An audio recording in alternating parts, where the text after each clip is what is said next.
Yo. Alright.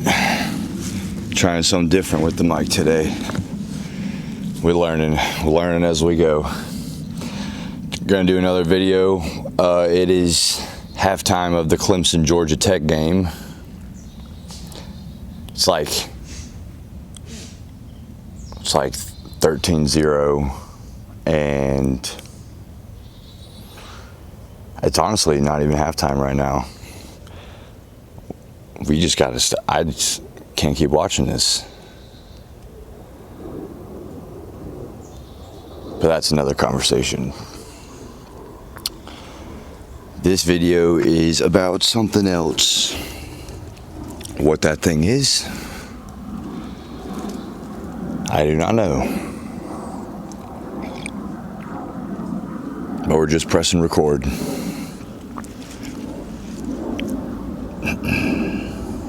It's a beautiful day out here.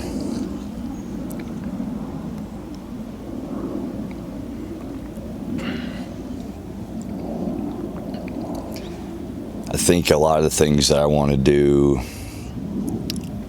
I'm held back by myself because of overthinking. Whether it's being a perfectionist, trying to create something, or starting a project and then starting a new one before I finish the old one, or talking myself out of doing something because of, anxiety about an outcome, or I don't know. But I'm trying to figure out some practice for underthinking. Because I feel like a lot of times we get in our own way. It's like, just go do something. Like, just click record, just sit down, just do it. And I think through all the cringe and the learning, there's something to be gained from it.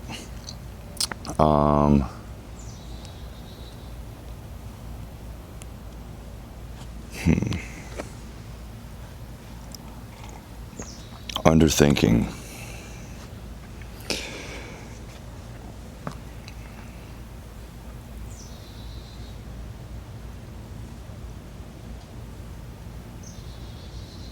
I think this is an episode, live footage, not live, but footage of me overthinking right now. I do think we should think before we speak to an extent. I don't think we should just ramble and let our thoughts just freely flow out of us because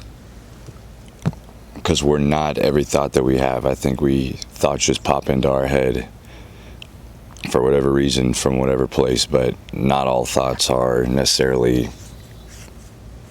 our own. Maybe they are our own, but they are not what make us who we are. I think our actions is what makes us who we are, definitely not our thoughts. I think our words are a way to measure our character. They say, a man is as good as his word. So listen to his words, then judge them by its actions, or judge him by his actions. If you are going to judge him, if you will judge me by my actions. I like that. Nice.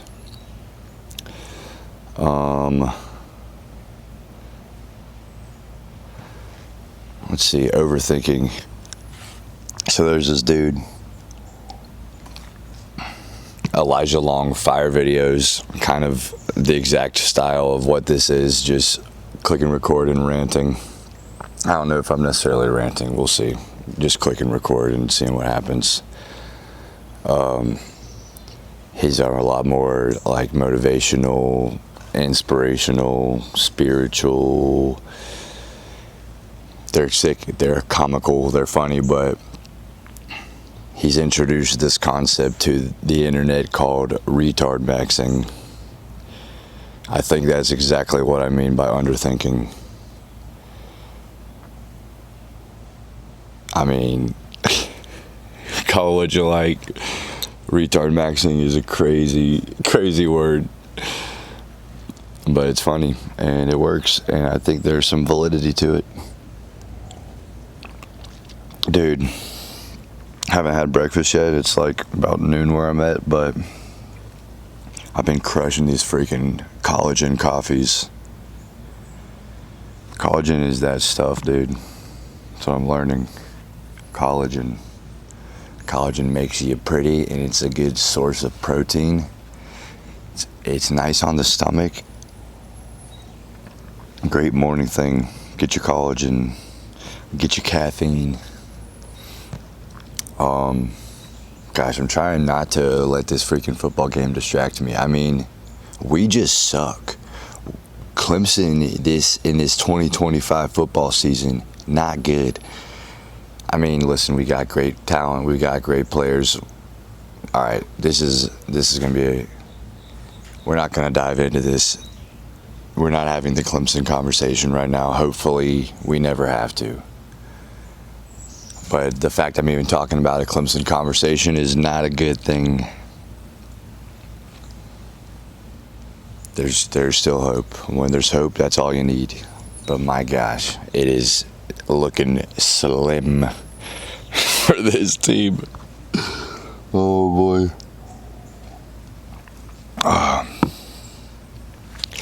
Yeah, I'm about to just be out here underthinking as hard as possible. I'm gonna start just thinking of ways to underthink shit. Like, don't know what to say to the girl, just say hi. Don't know what bet to place, parlay them all. No, I'm just kidding. Oh, dang. Oh. Dude, I just thought of this thing. I'm reading this book right now, and there's this passage in it about underthinking. Or maybe it's about daydreaming I can't remember what it is, but I'll find it. And I'll read that. That might be the next one. Actually, you know what? I'll be right back. I'm gonna go grab this book, and then I'm gonna read it. This freaking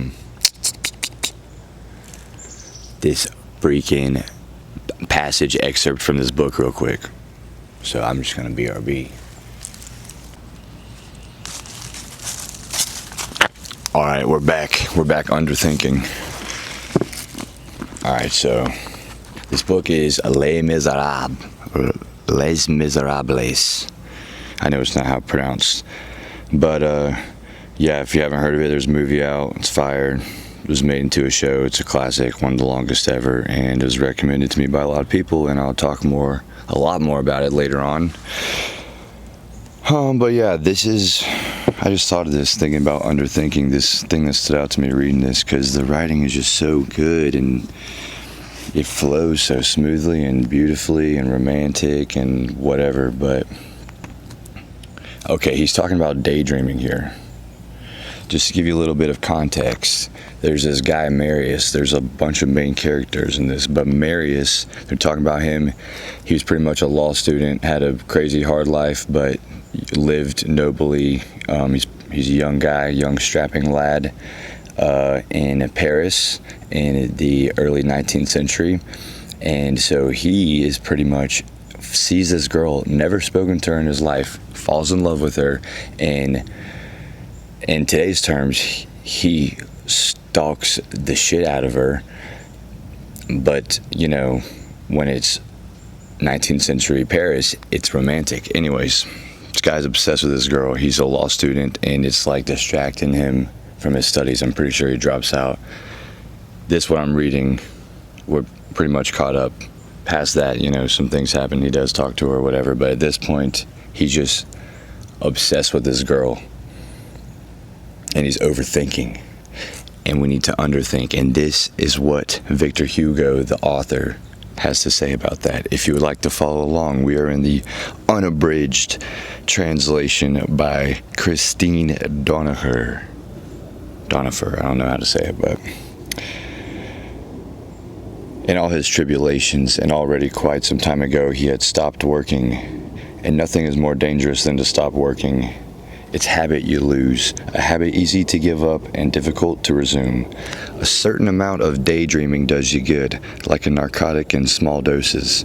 It sedates and even sometimes severe fevers of toiling and intellect, and produces the mind a cool and gentle mist that softens the over-harsh contours of pure thought, fills in the gaps and intervals here and there, creates cohesion and smooths the sharp edges of ideas. Wow, that's a lot. But too much daydreaming drags you down and overwhelms you. Woe to the intellectual kind of worker whose thinking completely subsides into daydreaming. This is the overthinking we're talking about, the daydreaming, the diving into thought of a hypothetical. He thinks he will easily regain lost ground, and he tells himself that after all they both amount to the same thing. Wrong. Talking about daydreaming and good thinking. Thought, continuing, is the exertion of the intellect, and daydreaming is the indulgence. We can't be worried about what we consume. We can't be just indulging everything. We got to produce and learn and be a sponge. All right. Continuing. Thought is the exertion of intellect. Okay. Daydreaming is the indulgence. Continuing. To replace thought with daydreaming is to mistake a poison for sustenance. Oof. Marius, remember, had started out like this. Passion had intervened and given him the final push into flights of fancy without purpose or substance. A person in such state leaves the house only to go daydreaming. Idle pastime. Ugh. Stagnant and turbulent abyss. And with less and less work came more and more needs. This is law. Man, when he is a daydreamer, is naturally lavish and lax. Ugh. The relaxed mind cannot keep a tight grip on life. There's good and bad in this style of life. While for laxity is pernicious, generosity is kind-hearted and wholesome. But the generous and noble pauper who does not work is doomed. Resources run out, necessities arise. This is great. Okay, he gets pretty deep here. Talking about the girl. Marius was slowly walking down the slope with his eyes fixed on the girl he could not see anymore. Beautiful picture. This sounds strange, what we have just written, yet it is true. The memory of an absent person lights up the shadows of the heart. The greater the absent, the more radiant it is. The despairing soul in the darkness sees the light on its horizons, and the star of the inner night. She was Marius's only thought. He could think of nothing else. He was vaguely aware. Okay. Beautiful, beautiful writing. Anyways. Overthinking is like daydreaming, and it's indulgent of thought. Indulgence of the mind rather than usefulness. I don't know. That might not be a bad page name. Underthinking with Wilkins. Underthinking. The Underthinking.